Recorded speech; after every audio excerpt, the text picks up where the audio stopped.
नमस्कार।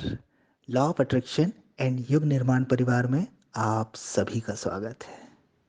आज उन चार अवस्थाओं की चर्चा जिसके बारे में आपने कभी पढ़ा होगा, सुना होगा। अगर आपको थोड़ा भी धर्म और अध्यात्म में रुचि है तो ये शब्द आपके सामने ज़रूर आए होंगे। आज उन्हीं के विषय में थोड़ा सा क्लैरिफिकेशन, थोड़ा सा स्पष्टीकरण, उसको हम सरलता से समझाने की कोशिश करेंगे।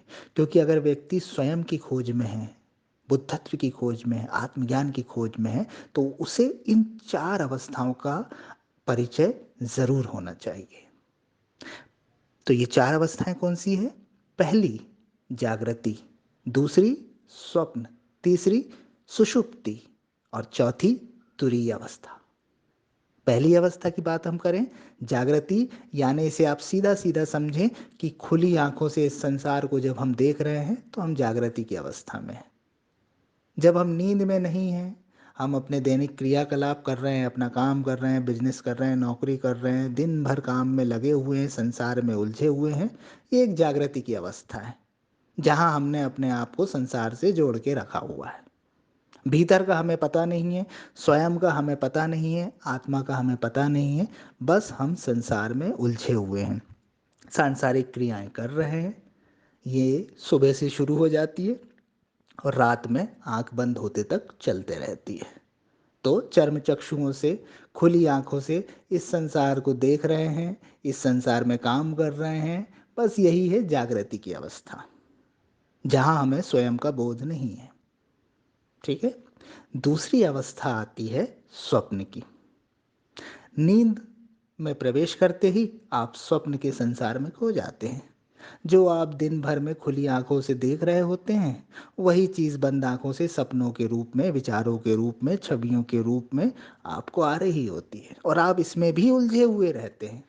सपने में आपको दिखने लगा कि आप राजा हैं, तो आप अपने आप को राजा मान बैठते हैं। भिखारी दिखने लगता है तो भिखारी मान लेते हैं। आपका कोई नियंत्रण नहीं रहता, आपका कोई बोध नहीं रहता, बस आप उलझे हुए हैं, बस आप बह रहे हैं। वहाँ भी आपको स्वयं का कुछ नहीं पता होता। तो ये अवस्था हुई सेकंड, स्वप्न की, सपने देखने वाली अवस्था। तीसरी अवस्था आती है सुषुप्ति की। जब जागृति भी चली जाती है और स्वप्न भी चले जाते हैं, तो सुषुप्ति की अवस्था में आप आते हैं, गहरी नींद की अवस्था, जहाँ ना सपने हैं, ना संसार का कुछ पता है, ना स्वयं का पता है ना। यहाँ याद रखिएगा कि स्वयं का पता सुषुप्ति में भी नहीं है, जागृति में भी नहीं है, स्वप्न में भी नहीं है और सुषुप्ति में भी नहीं है।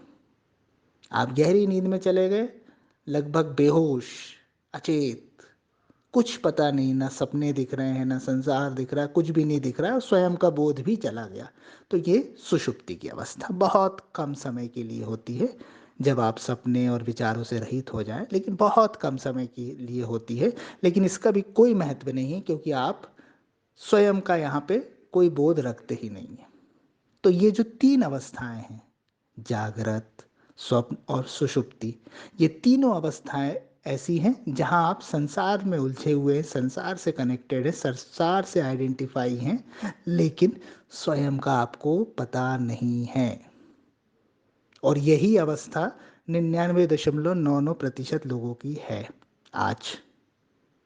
इसके बाद आती है चौथी और सबसे महत्वपूर्ण अवस्था, वो है तुरीय अवस्था, तुरीय अवस्था। अलग अलग नाम, थोड़ा सा उच्चारण में गड़बड़ हो सकती है। तुरीय अवस्था, ये वो अवस्था है जहां आप चाहे जाग रहे हैं, चाहे आप गहरी नींद में हैं, चाहे आप स्वप्न देख रहे हैं, आप अपने बोध से भरे हुए रहते हैं। यानी इन तीनों अवस्थाओं का जो साक्षी होता है, इन तीनों अवस्थाओं को जो देख रहा होता है, वो है तुरीय। और वास्तव में वही आपका स्वरूप है, तुरीय अवस्था, बुद्धत्व की अवस्था, परम ज्ञान की अवस्था। इस अवस्था तक पहुंचने के लिए ही पूरे आध्यात्मिक प्रयोग या पूरा अध्यात्म है। बस इस तुरीय अवस्था तक, इस अंतिम अवस्था तक, इसके आगे कुछ नहीं है। बस आप अगर तुरीय को उपलब्ध हो गए, अर्थात संसार की हर क्रिया को करते हुए खुली आंखों से आपको अपना बोध बना हुआ है। सपने अगर आ भी रहे हैं तो आप सपनों को अलग और स्वयं को अलग देख पा रहे हैं। गहरी नींद में भी आपको बोध बना हुआ है कि ये शरीर और मन सोया हुआ है और मैं तो जागा हुआ हूँ। तो आप तुरीय अवस्था को प्राप्त हो गए, आप समाधि को प्राप्त हो गए, आप बुद्धत्व को प्राप्त हो गए, आप स्वयं को प्राप्त हो गए।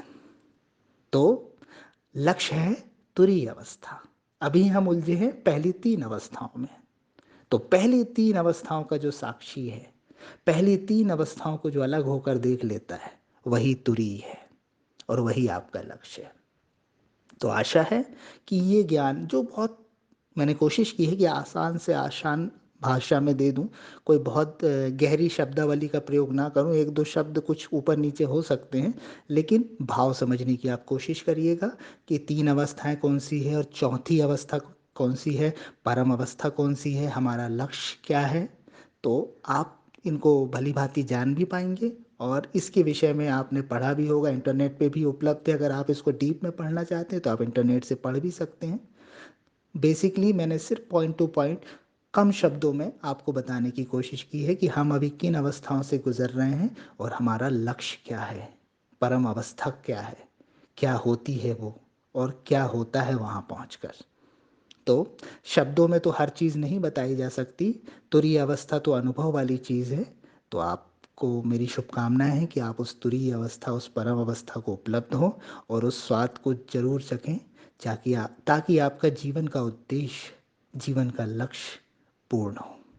Thank you.